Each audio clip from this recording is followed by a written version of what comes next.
오늘 우리에게 주시는 하나님의 말씀 사도행전 5장 17절부터 20절 그리고 42절 말씀을 보도록 하겠습니다. 우리 한 절씩 교독하겠습니다.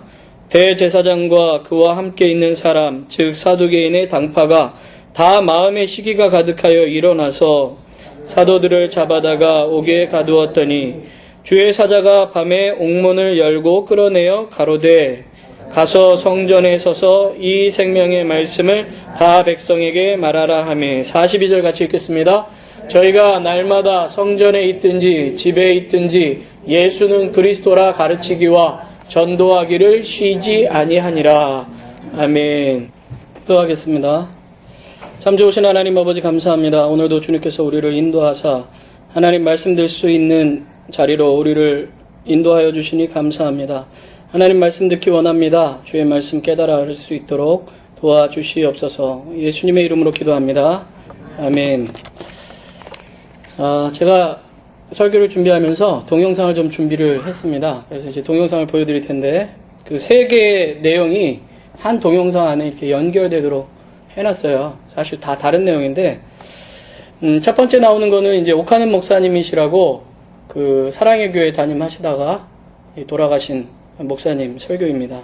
그 중에서 복음을 회복해야 한다 하는 내용에 대한 말씀이고요. 두 번째는 이제 미식 축구 선수인데요. 팀 티보라는 선수입니다.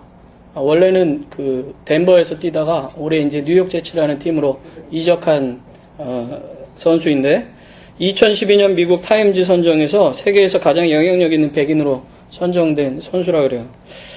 이 선수에 대한 스토리가 담겨있는 한 5분짜리고요. 그 다음에 하나는 마지막에 한 몇십 초밖에 안 나오는 건데 어메이징 그레이스라는 영화가 있습니다.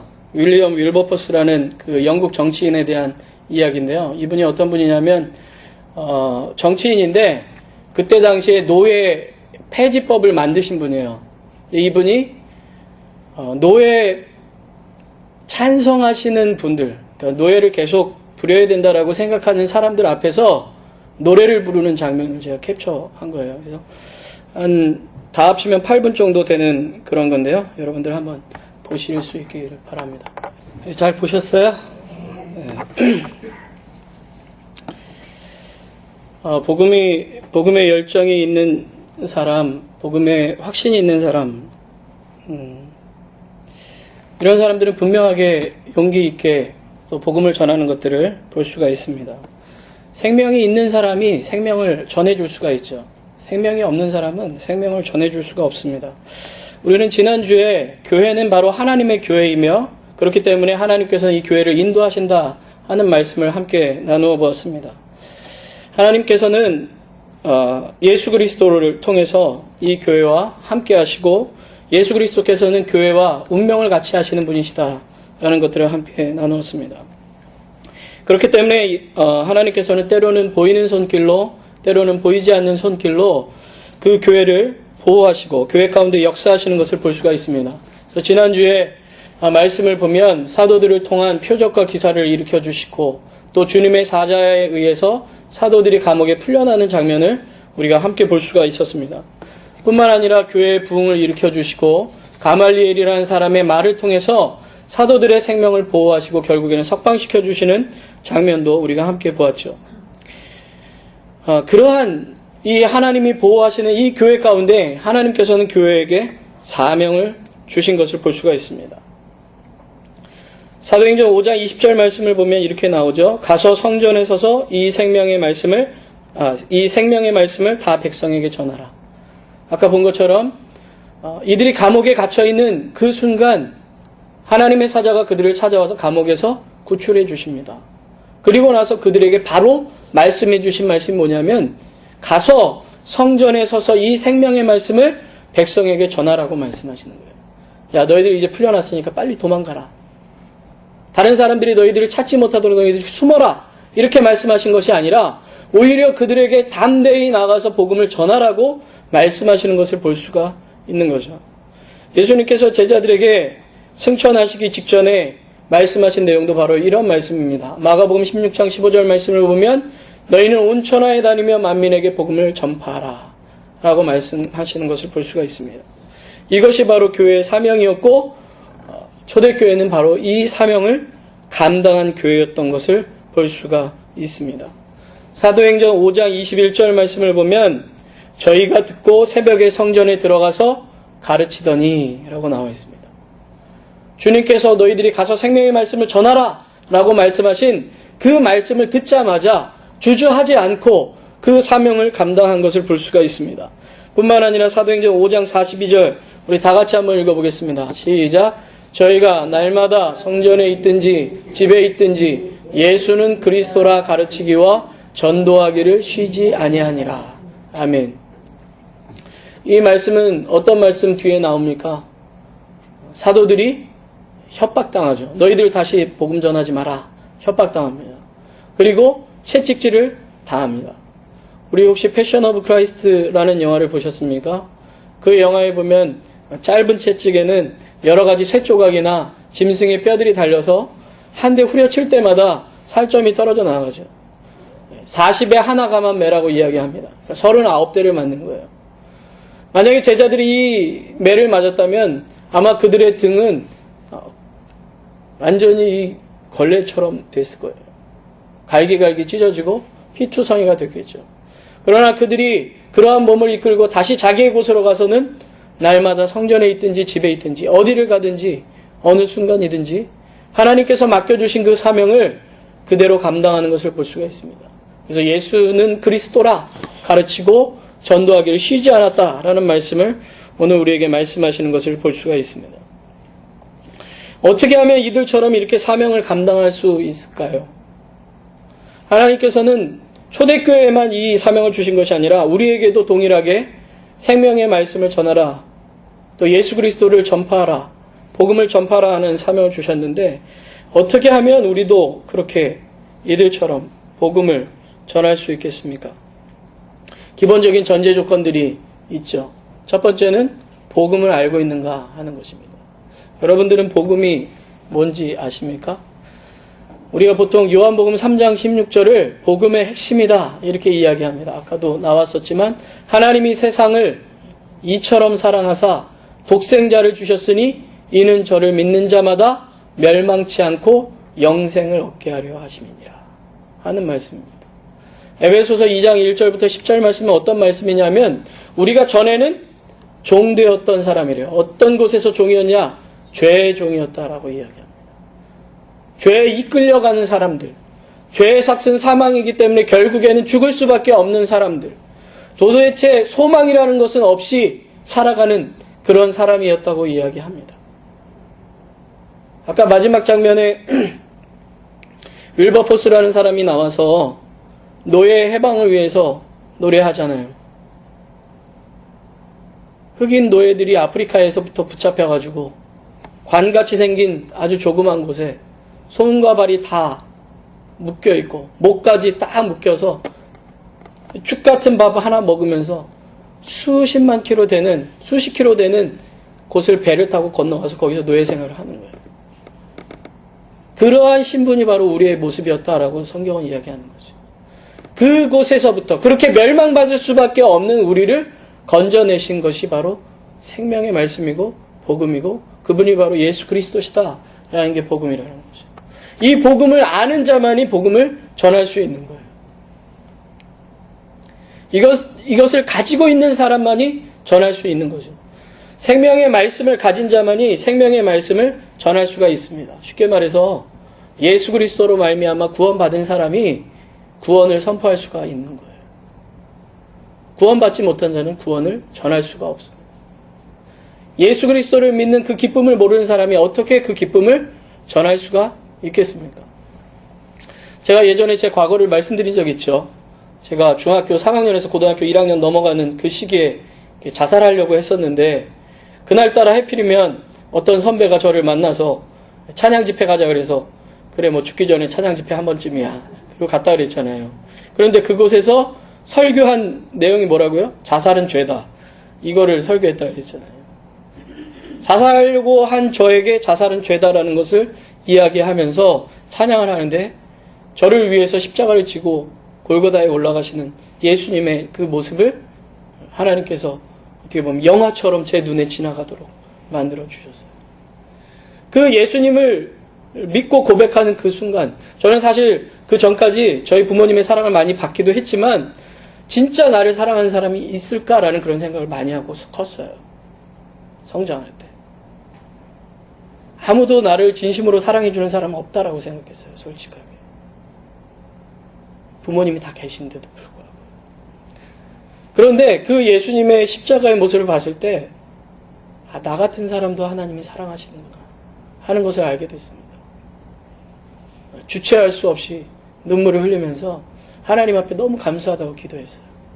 그리고 제가 하나님이 시키지도 않았는데 고백한 것이 한 가지 있었어요. 주님, 저 같은 마음을 가진 사람에게 주님께서 저에게 찾아오신 것처럼 그 사랑을 전하고 싶습니다. 혹시 저와 같은 청소년이 있다면 제가 그 청소년들에게 주님께서 얼마나 그 청소년 한 영혼 한 영혼을 사랑하시는지 전해주고 싶습니다. 그렇게 기도했어요. 여러분, 생명을 받은 사람이 생명을 전할 수 있는 마음이 생기는 겁니다. 주님이 주시는 기쁨이 있는 사람만이 전할 수가 있는 거예요. 로마서 1장 16절 말씀을 보면 사도 바울은 복음이 자랑스럽다 이렇게 이야기합니다. 히브리인도 헬라인도 복음은 어리석은 것이고 십자가의 도는 어리석은 것이고 쓸데없는 것이다 라고 이야기하지만 나는 예수 그리스도의 십자가가 자랑스럽다 이렇게 이야기합니다. 그래서 복음을 전한다 이렇게 이야기해요.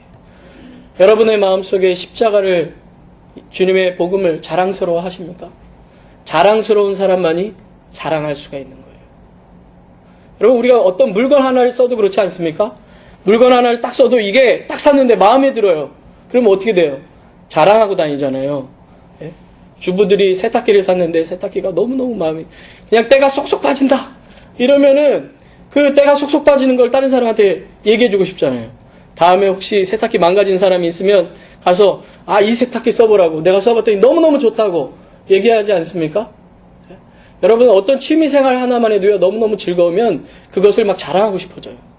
내가 이런 취미생활을 해봤더니 너무너무 좋더라, 막 자랑하는 거예요.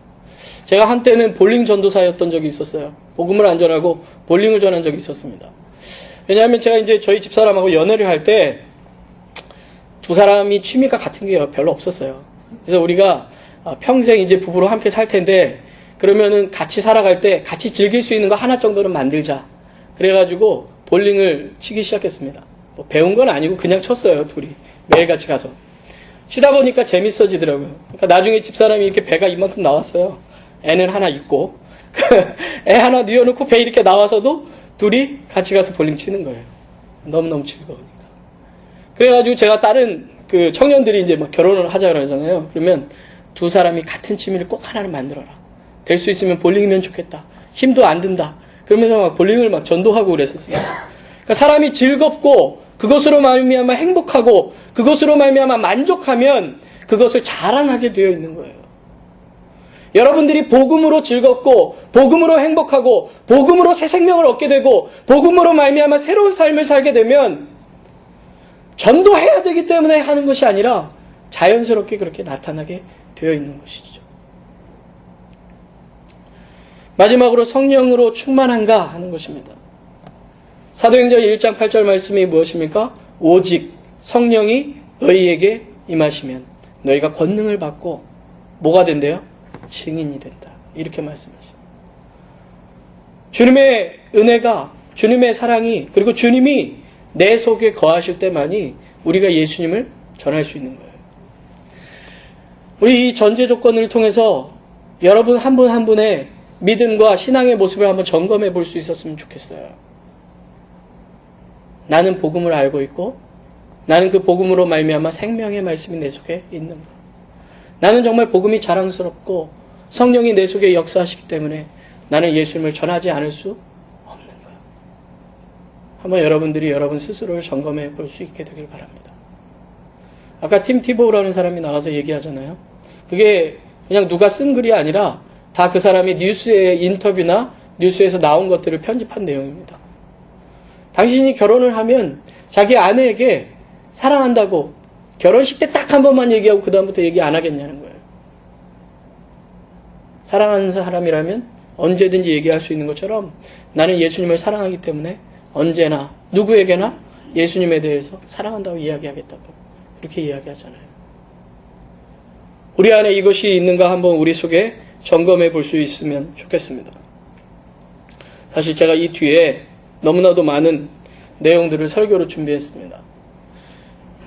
근데 여러분에게 정말 전해주고 싶은 내용은 바로 이거예요.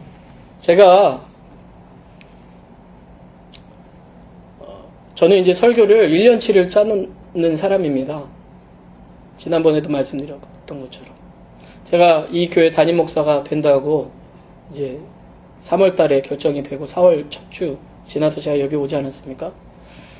여기 오기로 결정한 후부터 제가 기도하고 어떤 말씀을 전할까 쭉 설교를 이제 올해 말 것까지 다 짜놓고 준비하고 매번 이제 그걸 보고 설교를 준비합니다. 그러면서 이제 지난주 이번 주는 이 본문을 가지고 어떻게 설교를 할까 하다가 두 가지로 나눴죠. 하나님의 교회인데 그 하나님의 교회를 하나님께서 보호하신다는 것과 하나님께서 우리에게 사명을 주셨다. 복음을 전하는 사명.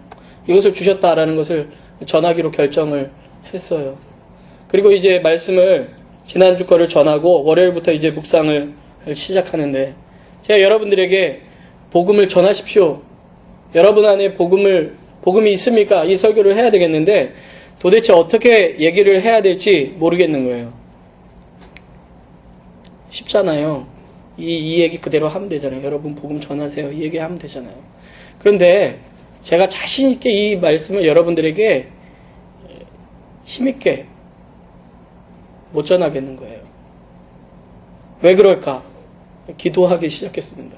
왜 내가 이 말씀을 전하려고 하는데 주저하게 되고 이 말씀을 이렇게 전하려고 하는데 이렇게 말씀을 이렇게 타이핑을 해도 이걸 읽어봐도 전혀 생명력 없이 느껴지는 뭐야? 이렇게 느껴지는 이 말씀을 내가 준비하게 될까? 그런 생각이 들기 시작했어요. 그러다가 제가 없는 뭔가가 있다는 것을 깨닫게 됐습니다. 바로 이 전제 조건들 속에 뭔가가 제 안에 빠져 있는 거예요. 주님을 사랑하던 그 뜨겁던 마음들, 복음에 대한 열정들, 복음이 자랑스러웠던 그 마음들, 그게 제 마음속에 많이 식어져 있더라고요. 성경을 연구하면서 성경에 대한 지식은 가득 차가는데 희한하게도 제 마음속에 있는 이 심장이 자꾸 차가워지는 거예요. 예전에는 주님의 사랑을 생각만 해도 가슴이 뛰었었는데 그게 없어진 거예요. 아까 옥하는 목사님의 메시지처럼 어떻게 보면 제 마음속에 복음에 대한 생명력이 자꾸 소멸되어 가고 있는 것을 느꼈습니다. 설교를 많이 전하죠. 그런데 내 설교 속에 정말 예수 그리스도의 복음이 진하게 들어가 있는가 다시 한번 점검해 보니까 또 그렇지만도 않다라는 것을 많이 느끼게 됐습니다. 그러니까 갈등이 되더라고요. 생명이 있는 사람이 생명을 전할 수 있다는데 지금 내 안에 그 생명이 뛰고 있는가 그것 때문에. 그러다 보니까 설교하는 게 굉장히 힘들어졌어요. 그리고 이제 어떻게 하면 이 복음을 좀 더 잘 전할 수 있을까? 이제 막 인터넷도 뒤져보고 책도 막 읽고 또 기도도 하면서 아까 그 3편의 동영상을 보게 됐는데 그걸 보고 나서 사실 저는 제 마음속에 많이 이렇게 회복되는 걸 느꼈어요. 그동안 내가 잃어버렸던 열정들. 사역이라는 걸 하고 있지만 정말 예수님을 향한 그런 잃어버린 나의 마음들. 내가 정말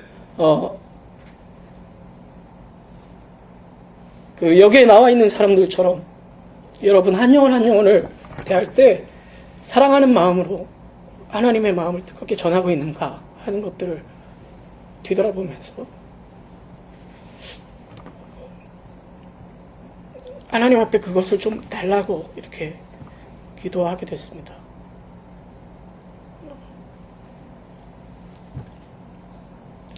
목사가 생명력 없이 복음을 전하는데 어떤 성도가 그곳 가운데 은혜를 받고 어떻게 복음을 전할 수 있을까 하는 그런 마음들이 많이 생겼었어요. 근데 어쨌든 이런 동영상을 보면서 제 안에 하나님께서 만져주시고 또 깨닫게 해주시고 말씀을 준비할 수 있는 힘을 주시는 것들을 느낄 수가 있었습니다. 왜냐? 처음에 말씀드린 것처럼 교회는 하나님의 교회고 성도는 하나님의 성도고 저도 하나님의 자녀로서 하나님께서 저를 지켜주시고 앞으로도 이끌어 주실 것을 믿기 때문에 그렇습니다. 그래서 제가 오늘 이 말씀을 여러분들에게 정말 전할 때 여러분에게도 같은 마음으로 회복되기를 간절히 소망하는 거예요. 교회에 나와서 주님의 말씀을 들어도 아무 감각 없이 듣고 돌아가는 것이 아니고 복음을 이제 얘기하는 것이 어색해진 그런 믿음 생활이 아니라 주님의 사랑을 들으면 내 마음에 그 사랑으로 가득 차고 아직 그 주님의 사랑을 모르는 사람들을 보면 정말 사랑하는 마음으로 그들에게 복음을 전하고 싶은 그런 마음들이 여러분 한 분 한 분에게 있어지기를 바랍니다. 우리 주님께서 이 땅에 오신 목적은 아주 간단합니다. 요한복음 10장 10절 말씀에 이렇게 말씀하고 있습니다. 내가 온 것은 양으로 생명을 얻게 하고 더 풍성히 얻게 하려는 것이라. 여러분 한 분 한 분이 생명을 얻고 그리고 예수 그리스도로 말미암아 새로운 삶을 얻고 여러분들이 그 삶 속에서 하나님의 자녀로 풍성하게 살기를 주님은 원하셨어요. 그래서 이 땅을 살아가는 모든 가정 속에 잃어버린 자, 연약한 자들을 직접 찾아가셔서 그분들을 고치시고 치유하시고 만지시고 뿐만 아니라 그들을 위해서 십자가의 죽으심으로 그들의 모든 죄를 치유하시고 씻어주신 것입니다. 지금까지 죄의 노예로 쇠사슬에 이끌려가던 그 모든 쇠사슬을 자신의 죽음으로 다 끊어주시고 이제는 하나님의 자녀로 다시 살아갈 수 있도록 주님께서 해주신 거예요. 주님은 그 사명을 이 땅 가운데 그 십자가의 죽으심으로 우리에게 보여주시고 자신의 사랑을 우리에게 확증시켜 주셨습니다. 그러면서 우리에게 사명을 주셨죠. 그게 뭐냐면 베드로전서 2장 9절 말씀입니다. 우리 같이 한번 읽어보겠습니다. 오직 너희는 택하신 족속이요 왕같은 제사장들이요 거룩한 나라요 그의 소유된 백성이니 이는 너희를 어두운 데서 불러내어 그의 기이한 빛에 들어가게 하신 자의 아름다운 덕을 선전하게 하려 하심이라. 우리는 보통 이 말씀을 읽을 때 앞에 것만 읽습니다. 아, 나는 택하신 족속이구나. 왕같은 제사장이구나. 나는 거룩한 나라구나. 아, 나는 소유된 백성이구나. 하고 끝나요. 근데 그 뒤에 우리를 그렇게 만드신 이유가 뭐라고 이야기합니까? 우리를 구원의 빛으로 인도하신 그 하나님, 나를 구원의 빛으로 이끌어주신 그 예수님의 그 사랑과 은혜를 선전하라고, 선포하라고, 증언하라고 우리를 그렇게 만들어 주셨다는 거죠. 그게 우리의 사명이라는 겁니다. 뿐만 아니라 교회에게도 동일한 사명을 주셨습니다. 에베소서 3장 10절 말씀을 보면 하나님께서 교회 안에 하나님의 각종 지혜를 주셨대요. 이게 뭡니까? 예수 그리스도 안에서 우리를 구원하시겠다라는 그 예언의 말씀, 그 지혜가 교회 안에 맡겨졌다는 거예요. 그렇기 때문에 교회는 그 예수 그리스도로 말미암아 구원받는다라는 복음을 전파하는 교회가 되어야 한다라고 말씀하고 있다는 거죠. 뿐만 아니라 요한 사도는 자기가 요한복음을 다 기록하고 마지막에 이렇게 이야기하고 있습니다. 우리 요한복음 20장 31절 말씀 다 같이 읽겠습니다. 시작. 오직 이것을 기록함은 너희로 예수께서 하나님의 아들 그리스도이심을 믿게 하려 함이요 또 너희로 믿고 그 이름을 힘입어 생명을 얻게 하려 함이니라. 아멘. 우리에게 말씀을 주신 이유는 바로 여러분이 하나님의 아들 예수 그리스도를 믿고 그분으로 말미암아 생명을 얻게 하기 위해서입니다. 우리를 부르신 목적도 바로 그거예요. 우리 교회를 부르신 목적도 그겁니다. 여러분, 한마음 장로교회를 세우신 이유도 그거예요. 그러나 우리가 만약에 그 목적과 사명을 잃어버린다면 우리 교회는 교회 존재로서의 목적을 잃어버리는 겁니다. 우리 성도들이 그 복음을 잃어버린다면 성도로서의 존재 목적을 잃어버리는 거예요. 생명을 살리는 교회에게는 하나님의 역사와 함께 하나님의 생명이 퍼져가는 것들을 경험합니다. 여러분, 사실 교회에서 많은 다툼과 어려움들이 있죠. 그 다툼과 어려움이 복음 때문인 적이 있습니까? 복음을 전하려고 열심인데 교회가 갈라지는 경우를 보십니까? 대부분 뭡니까?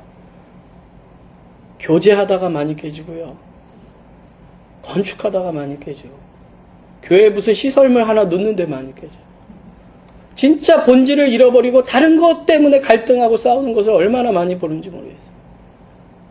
이 강대를 크리스탈로 하느냐, 나무로 하느냐, 그것 때문에 싸우고, 이 카페트를 푸른 초장과 같이 초록색으로 하느냐, 예수 그리스도의 보혈로 빨간색으로 하느냐, 그런 것 때문에 교회들이 갈라지는 걸 봐요. 왜 그렇습니까? 복음의 생명력을 잃어버리기 때문에 그래요. 무엇이 우선순위고 무엇이 교회의 존재의 목적인지를 잃어버렸기 때문에 그래요.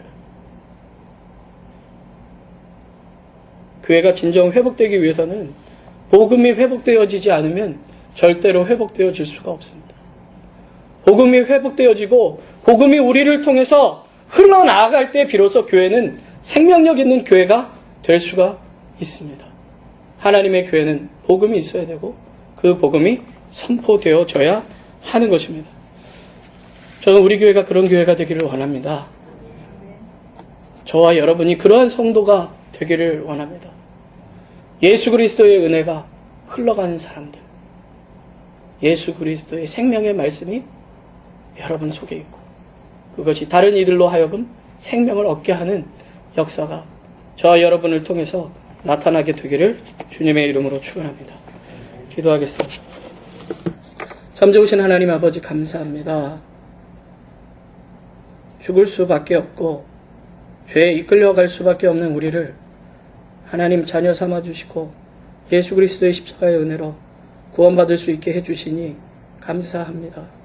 하나님, 우리 성도들 한 사람 한 사람이, 그리고 제가, 우리 교회가 복음으로 회복되어지기를 원합니다. 그리고 복음을 전파하는 교회가 되기를 원합니다. 하나님, 하나님의 사람들과 하나님의 이 교회에 성령으로 충만케 하시고 새 힘을 주셔서 주님께서 우리를 부르신 그 목적에 합당하게 살아갈 수 있도록 인도하여 주시옵소서.